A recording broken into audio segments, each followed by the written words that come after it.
Bismillahirrahmanirrahim and Assalamu alaikum. Welcome to Gohar Publishers. This is Hamna bint Shehzad. Our motto is redefining the geography of education through detailed resources for conceptual learning. Dear teachers and dear students, आज के इस video lesson में हम देखेंगे history for the grade 7 का unit number 2 and the title of unit is Abbasids dynasty. इसी तरीके से जब हम एडवांसमेंट के बारे में बात करते हैं कि इन्होंने क्या क्या किया है, तो फर्दर अगर आप इनमें देखेंगे तो इन्होंने literature, philosophy, science, medicine, mathematics हर जगह पे किया है। इनके दौरे हुकूमत को इस्लामिक गोल्डन एज का नाम दिया जाता है और ये 790 से लेकर 1258 CE तक रही है। उसके बाद इसी इस्लामिक कल्चर में देखें तो इन्होंने इसी दौरे हुकूमत में देखें तो उन्होंने इस्लामिक लिटरेचर और एजुकेशन पे बहुत तवज्जो दी है। इन्होंने यूनिवर्सिटियाँ बनाई हैं और पहली पब्लिक यूनिवर्सिटी भी बगदाद में इन्होंने बनाई थी, जहाँ पर उन्होंने फ़िलासफ़ी और लिटरेचर को रखा था। इसके अलावा जो अरब के स्टोरी टेलर्स थे, यानी कि जो कहानियाँ सुनाने वाले लोग थे, वो कहानियाँ, लिटरेचर, पोइट्री वगैरह भी लिखते थे, हिस्ट्री, फ़िलासफ़ी और काफ़ी उन्होंने सब्जेक्ट्स निकाले हैं। इसी तरीके से अरब की जो फोक टेल्स होती हैं, जो आपके कह लें कि उनकी अलिफ लैलवी दास्तानें होती हैं, उसमें से इनकी एक बहुत मशहूर दास्तान है 1001 नाइट, यानी कि 1001 रातें। मुस्लिम स्कॉलर्स भी काफ़ी ज़्यादा थे और जो कि एंशिएंट ग्रीक फ़िलासफ़र्स थे वो थे आपके पास। इन्होंने फ़लसफ़ा इजाद किया। फ़लसफ़ा यानी कि ये आपकी ग्रीक फ़िलासफ़ी पे बेस करता है, जो कि लॉजिक पे होता है, इसमें मैथ और फिज़िक्स में भी शामिल करते हैं। इसी तरीके से डॉक्टर्स जो आपके पास थे, उन्होंने ग्रीक और इंडियंस का काम पढ़ना शुरू किया और उसमें अपने आइडियाज़ भी और अपनी मेडिकल ट्रीटमेंट, अपनी मेडिसिन जो हैं वो भी इन्वेंट की। इसके अलावा जो ग्रीक आपको सबसे ज़्यादा इनमें काम मिलता है वो आई सर्जरीज़ में मिलता है। आई की जो डिफरेंट बीमारियां होती हैं उसके ट्रीटमेंट इन्होंने निकाले थे और इनकी एक मेडिसिन की बहुत कदीम बुक है जिसको नाम दिया जाता है द कैनन ऑफ मेडिसिन्स, ये भी होती है। इसी तरीके से अगर आप फर्दर इसमें देखें तो आपके पास एस्ट्रोनॉमी, नेविगेशन, कैलेंडर बनाना, ये तमाम चीज़ें भी, और ख़ास तौर पर जो हम प्रेयर करते हैं कि किबले का रुख, ये भी इन्होंने ही निकाला था। अगर फ़र्क हम देखें तो ये आप देख सकते हैं कि इनकी आर्किटेक्चर के अंदर ये ग्रेट मस्जिद ऑफ समारा और ये अब्बासिद आर्किटेक्चर का आपको एक जो है वो स्क्रीन पे नज़र आ रहा होगा पिक्चर की सूरत में। अगर आप इसमें फर्दर देखते हैं तो बेसिकली यहाँ पर आपको हाउस ऑफ विजडम, जो कि ग्रैंड लाइब्रेरी ऑफ बगदाद है, जिसको बैतुल हिकमा भी कहा जाता है, ये भी इनकी थी। मस्जिद ऑफ समारा आप देख सकते हैं। अल खैदर फोर्ट्रेस करबला में है आपके पास। इसके बाद मुस्तनसरिया मदरसा जो बगदाद में है।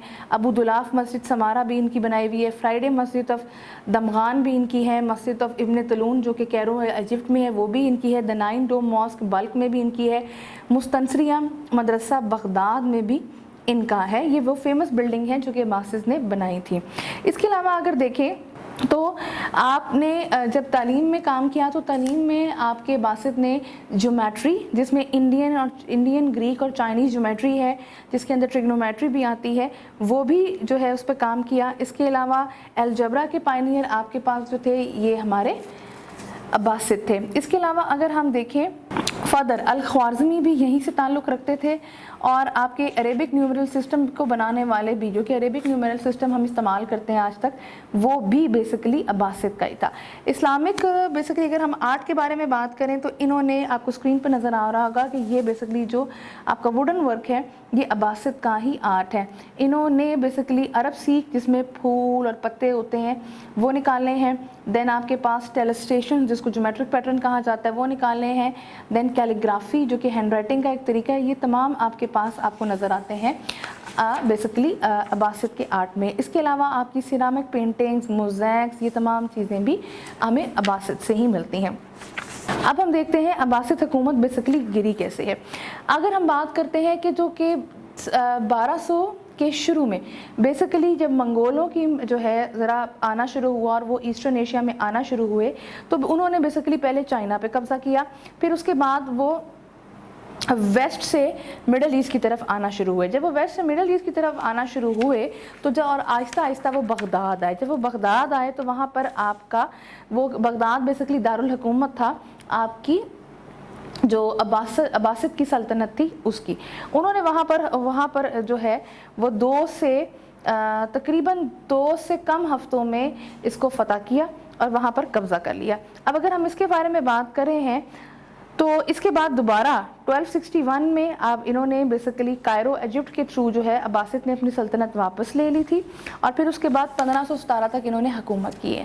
اگر ہم ان کی ٹائم لائن کے بارے میں بات کرتے ہیں تو عباسد کی ٹائم لائن میں 747 سے 750 تک عباسد ریولوشن ہے، 750 میں فال آف امید کیلیفیٹ ہے and started the Abbasid caliphate ہے، 750 میں ڈیتھ آف امام ابراہیم ہے the leader of Abbasid, he was succeeded by his brother Abu Abbas. 750 سے 754 تک کی جو حکومت تھی وہ ابو عباس الصفا کی تھی۔ 754 سے 755 تک جو دور تھا وہ المنصور کا تھا۔ 756 سے 778 تک کا جو دور تھا وہ عبد الرحمن one over the emirate of Cordoba in Spain۔ 775 سے 785 تک جو دور تھا وہ مہدی آف دا عباسد کیلیفیٹ تھا۔